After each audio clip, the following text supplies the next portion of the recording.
We are not far away. Well, the J3 is not far away from controversies when it comes to national championship. Now, the latest involves Sanique Walker, the 400-meter hurdler, who did not get the opportunity to go to Tokyo to replace Rochelle Clayton, who did not recover from a leg injury. Now, we caught up with Ian Forbes, who is the team manager over there in Tokyo, and we asked him about the issue and Sanique Walker not being able to take up that spot. Sanique will not be able to join up with the team based on some of the logistics issues involved. One, there is one prerequisite for competition for females is to do SRY gene test to determine gender. The deadline for submission of this test would have been on or before the 1st of September. Now, the J3s had made arrangements for our athletes because notice was pretty short with respect to this test, so it affected and impacted a number of teams. To the extent where the J3s flew through Carrigen Limited, lab technician to the Bahamas to do testing, not just for Jamaica. In fact, it was primarily initially for Jamaica, but then NACAC came into the picture and asked for some tests to be facilitated there as well. This was done, and I think over 50 tests were done for a number of NACAC nations. My information from management at NACAC is that all our ladies, despite the fact you're not even named to the World Championship, should have done the test. This, I gather, was mentioned in team meetings. But unfortunately, Ms. Walker did not do the test. So one or two others. And there were athletes who were not selected for this team who would have done the test.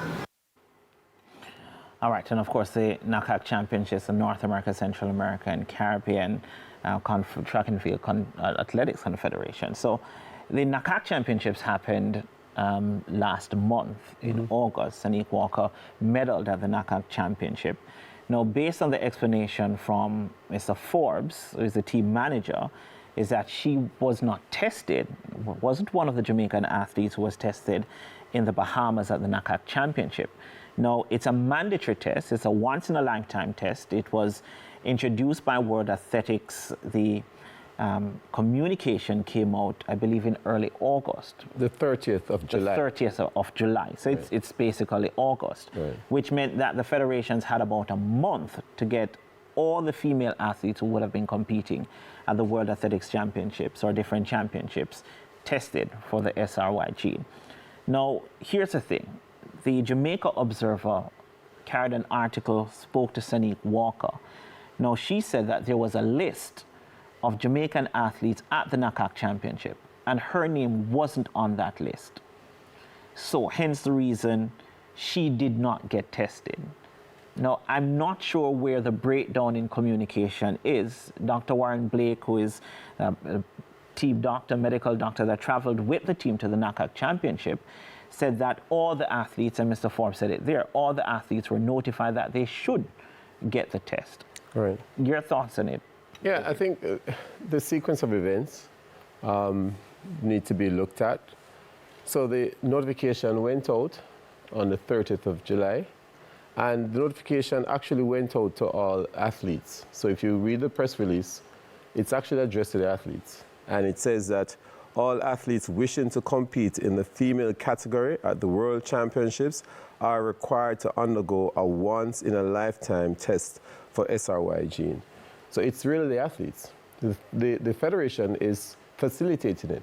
But what World Athletics is saying is that if you are female and you want to race with females, prove that you're female. Yes. So the communication went out, and all the persons within the team were advised. They have WhatsApp groups. So maybe she didn't read the messages in the group. But what I understand is that the list that she's referring to was the list that was compiled of persons who responded to the messages to say that they have not, because athletes were to make their own arrangements. And they found that athletes in the US and elsewhere were being charged up to $1,400 for the test. And so it was becoming very cost prohibitive for them to do the test. And so they decided to organize it for those who were visiting at NACAC. But she didn't respond to suggest that she had actually done the test already. So her name was not on that list that was compiled from the persons who responded. So it's kind of a, unfortunate situation, but it is for the females to prove that they're females in order to compete against females. That's what it really is. Bruce, based on what you've heard, who is to be blamed in all of this? Because now we're down one athlete in the 400-meter hurdles. Yeah, we're also down one in the 100-meter hurdles for women as well, in Karika Hill not being there to replace Megan Tapper. So I'm going to put on my MVP track and field club hat now. So at MVP, we realized for the athletes to go to Japan, they needed passports, they needed Japanese visas, they needed, in the case of the ladies, the SRY gene test. We made those arrangements so all our athletes way ahead, whether they were on the team or not. Specific examples, Kellyanne Beckford in the 800 meters. She was not named on the team initially, though she won at trials because she had not made the automatic standard. We had her tested actually in NACAC. Tia Clayton, as we all know, was not named to the team. She pulled up in the finals of the 100 meters. We had her do the SRI gene test in Italy.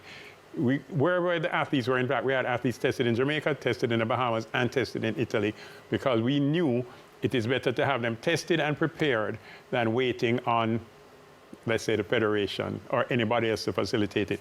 The federation did help in NACAC. This is where some of the athletes were tested.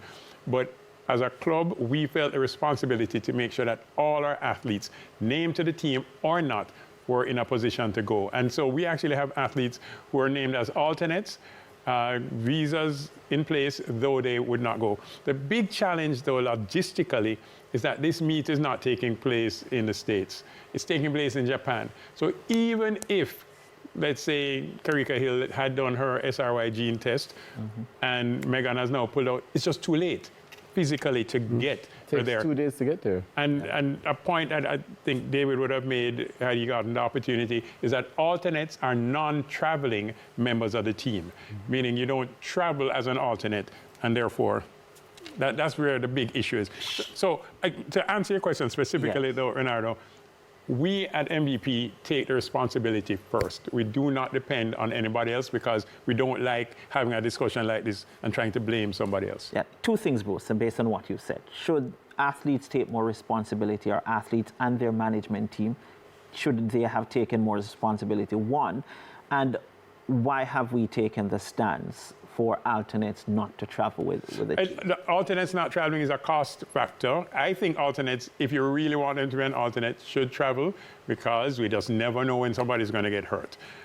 But it's a cost, and somebody has to pay for them to travel there and, be outside the village, actually, because I don't think they tend to allow them. In the Olympics, it's different rules, right? So there's a cost, and somebody has to meet that cost. That's number one. In terms of who is responsible, I'm not going to debate that because the MVP approach is that we are responsible for our athletes or coaches. Other groups depend on the federation or depend on somebody else, but we don't. Yep. Daniel, maybe you will take that approach of a former athlete. In this instance, should the athlete and their management team have taken responsibility to ensure that they have this done? Because this is not just for the World Championship, it's for Diamond League, so why not get it done? Well, it depends on the type of support that she has. It's not a straight answer, because if you're with a camp like MVP that does everything for you, then you don't have to worry about it. But if you're an athlete and you don't necessarily have all the structures in place to support that kind of facilitate that kind of testing, you have to take some initiative, reach out to the J3As. They should also reach out to their athletes to see who has that support. And so I would say in this case, both the J3As and Miss Walker would have to take some responsibility and split justice there. Yeah, here's my take on it. While I agree that the athlete and the management team should have taken more responsibility, I believe that as an organization, the J3 should have ensured that all the athletes had done the test. Because even though the alternates, as you know, they don't travel with the team, but just in case something like this happens, that I think it was the Olympic Games, and the Kemba Nelson situation had to be called in. Why didn't the J3s ensure that all the female athletes were tested? There must have been a check. Yeah, I think that would be an ideal world. It would be great if the federation was to test everybody. I suspect, without knowing, I'm not a part of the J3 executive, it could be a cost. The test is not free. Somebody has to pay for it. And the J3s has offered to pay for the test. For those done in Italy that we arranged, we had to pay for them because there's no J3s in Italy to pay for it. And there's a real cost to it. And to get back to what Danielle Dowie just said, Tia and Tina and Sharika in Italy were not going to go and find this lab that we had to do research, find an accredited lab, get the cost. It's done in total Italian. So when we got the results, we're just hoping that it did say female because the results were all. So it's not as easy for an individual athlete. Now, Daniel, you went to University of Texas, you went to Wilmer's Girls, you're a bright girl, you have research. A lot of these athletes, what they want to do is train and race. And so that's where I think the management team comes into place and deals with those things, therefore easing the pressure. Right, but it's not acceptable for the athlete to only want to train because, I mean, if you, the athletes are already familiar with the strict liability clause with respect to anti-doping, that you can't pass on the responsibility to somebody else. And so as part of the sport and you being a professional and making sure that you are in line with all the requirements of your profession, you should make yourself available to do things. And in this case, it was at no cost to the athletes. And I think that the athletes and coaches must pay attention to communication and treat them with urgency. Here's another part of it.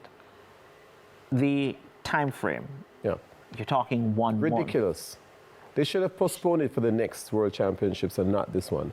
Or World Athletics should have put it in place for them to be tested in Tokyo when they arrive. That makes more sense.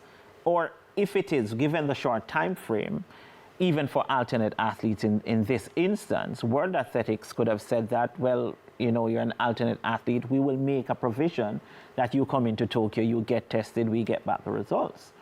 So that is something else that you would have. Of course, if an alternate, the J3 is in Sanique Walker's case, she comes to Tokyo and then she gets the test done in Tokyo. And once it comes back that, yes, you're a female, you replace Rochelle Clayton. Yeah, and then the other part, too, is that our national trials were in June. The communication came out in July, which should have been before the national championships for US and some of the others who were early August in that World Athletics window. So they actually did the testing at their national trials with the persons who competed. So that was a little easier for them.